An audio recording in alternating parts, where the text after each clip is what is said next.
welcome back to Vinyl Decal School. I'm Sarah and I have my own decal business and I like to share videos on how to make, apply and sell vinyl decals. I'm so grateful that you're here. Thanks for watching. Thanks to anyone who subscribes and likes this video, as it really motivates me to keep creating more content like this. So I've been asked, should I buy a Cricut Maker, an Explore Air 2 or a Cricut Joy over and over again?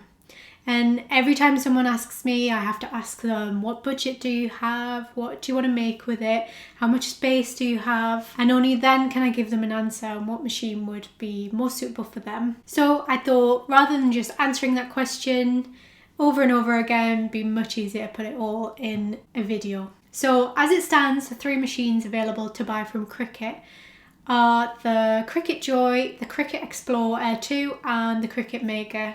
So I think I'll just do like an overview of each one and then who should buy each one. So the Joy is the newest addition to the Cricut family and it is super cute and so little and compact. So if you have limited space, this would be a perfect machine for you.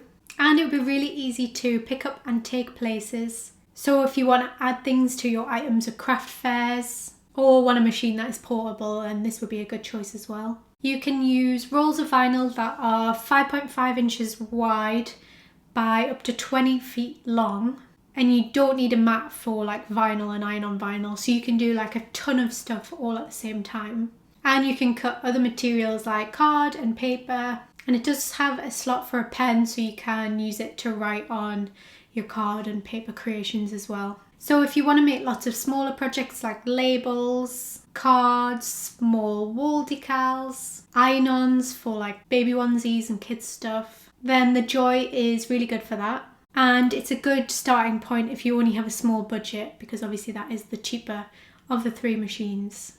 However, at the moment it seems that you're kind of limited to Cricut materials with the Joy, and Cricut materials can be more expensive and not as good quality as the stuff you get from like online craft stores and online vinyl suppliers. And at the minute, a lot of those companies don't seem to be selling the right size for the Cricut Joy. I mean, you can cut it down and I'm sure at some point they will start selling it, but at the moment you are going to be limited to what Cricut has on offer if you want to be using your Joy for lots of different projects. You also can't do print and cut with the Joy, so if you want to print out your own stickers and cut around those, that's not something you can do with that machine. I personally wouldn't buy this machine if I thought I might start selling items eventually, and it's purely to do with the size. Even though you can cut up to 20 feet long, I think you can only actually cut up to 4.5 wide from your 5.5 final roll, and that kind of limits you to how big you can sell stuff. So you can start selling labels, but as soon as your customer asks for like a custom design that's a bit bigger, then you're kind of stuck. I mean, if you have a limited budget and that is all you can afford, then it is a great starting place. And as you build up and sell more, then you can think about investing in a bigger machine, and then you can use both at the same time. But I just think the Joy is mostly suited to people who want to like kit out their home with labels, make baby onesies for their children, or if you've already got a business doing something else like making other items and literally all you want to do is add some small decals to your items, or do something to brand your packaging, like anything that's smaller and additional. This would be a great machine for that as well. So the next one up is the Cricut Explore Air 2. This is what I have and I love it. It has been absolutely perfect for everything I want to make, but I do only mostly cut vinyl, iron-on vinyl and card really. I don't experiment with other materials that often. Even though it does cut loads of other materials like cork, bonded fabric, anything up to 2mm thick basically. And you can use different tools on it, like a deep cut blade for the thicker materials and a scorer if you're making card and you want to do like neat folds. So it would be a great option if you, like I said, want to make vinyls, iron-on vinyls, card projects, but also if you want to do projects with bonded fabric or make paper crafts. And again, like the Joy, it has the pen feature, which you can put a pen in and use it to write on different crafts.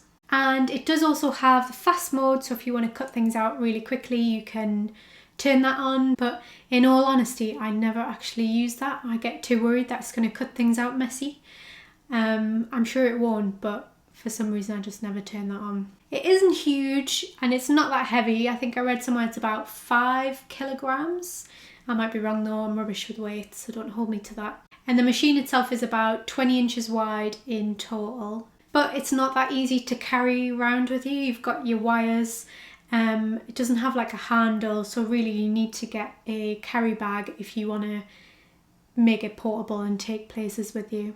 So this is a better machine if you've got space in an office or a craft room or a corner of a dining room or bedroom or wherever. And it does really need its own little like station or area with space at the back, because when you put the cutting mat in, cutting mat goes through it and out the back, so you need to kind of leave space, especially when you're cutting like bigger projects, so that it can move backwards and forwards throughout the machine.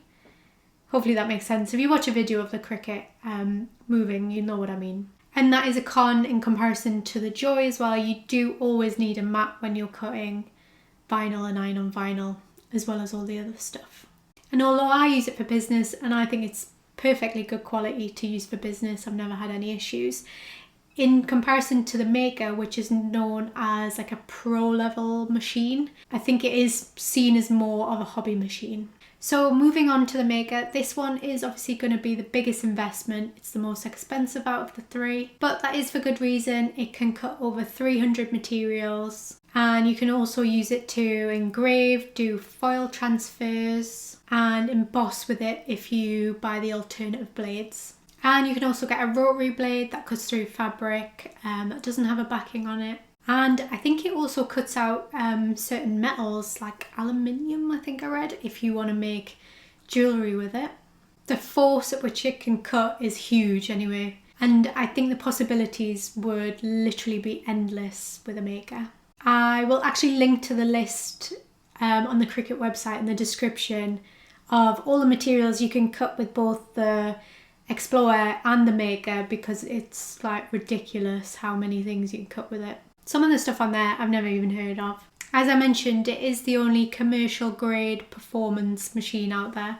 I like doing this. So if you want to level up your business, then it might be worth thinking about, no matter what kind of thing you make. But then obviously the downside is the expense, and that you have to buy all of the extra blades and stuff. Both the Explore and the Maker are limited to cutting between 11.5 and 23.5 inches.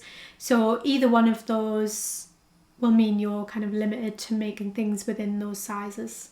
So to recap, if you want to buy a machine to make smaller labels, homemade cards and iron-on decals for your kids, you don't have a lot of space and you have a smaller budget, then the Joy will be perfect for you.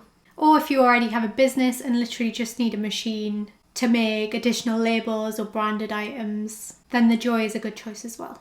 If you have a bit of space that you can put it in, some money saved up, and you're just starting out and think that you probably will eventually want to start selling your crafted items, but you only really want to make things that require like vinyl decals, iron-on decals, card projects, that sort of thing, then the Cricut Explore would work really well for you. If you're just starting out and have the resources to pay for it and don't want to be limited on what you can make, then I would say this is a better first choice than the Joy, as it gives you a lot more room to grow with what you make.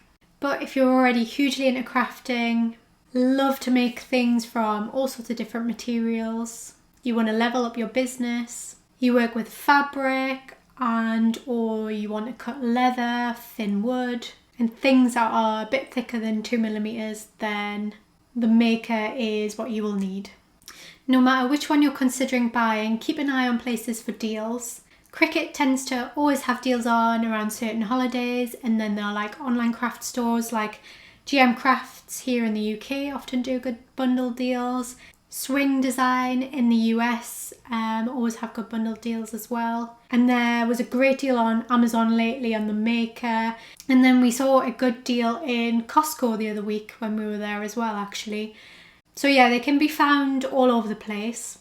Just be wary to not be taken in by a deal that looks like really good because it has a ton of vinyl included with it, but actually the vinyl's not very good quality.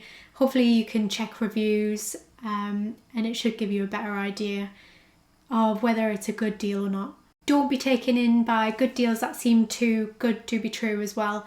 There are a lot of scams going around, and there are a few websites out there masquerading as Cricut dealers. You can often tell because they spell Cricut wrong. It should be Cricut, or the web address is really weird. Just be really careful. Try to only buy from reputable places. And also always make sure you're paying with like PayPal Business or like a credit card, so that if anything goes wrong, you're covered. And same goes as well if you're buying one secondhand from someone. Just be really careful. They're becoming a much more popular item, and because they are quite expensive, they're easy for scammers to target, I think. And so if you've been watching my videos for a while, you know I got a Cameo last year, Silhouette Cameo 4, it's there. I'm still kind of getting my head around it, to be honest. I'm still really prefer my Cricut, but I have been using Cricut a lot longer. But at some point I will try and do a comparison video between each of the Silhouette machines like I've done here for Cricut as well, because there are like 5 to choose from, I think. And I promise at some point I will get around to doing an updated Cricut versus Silhouette video, because the last one I did was kind of like a first look one, and I need to do another one to update you all on how it's going and how I think both compare. So if you don't want to miss that and other future videos, please subscribe, and thanks for watching.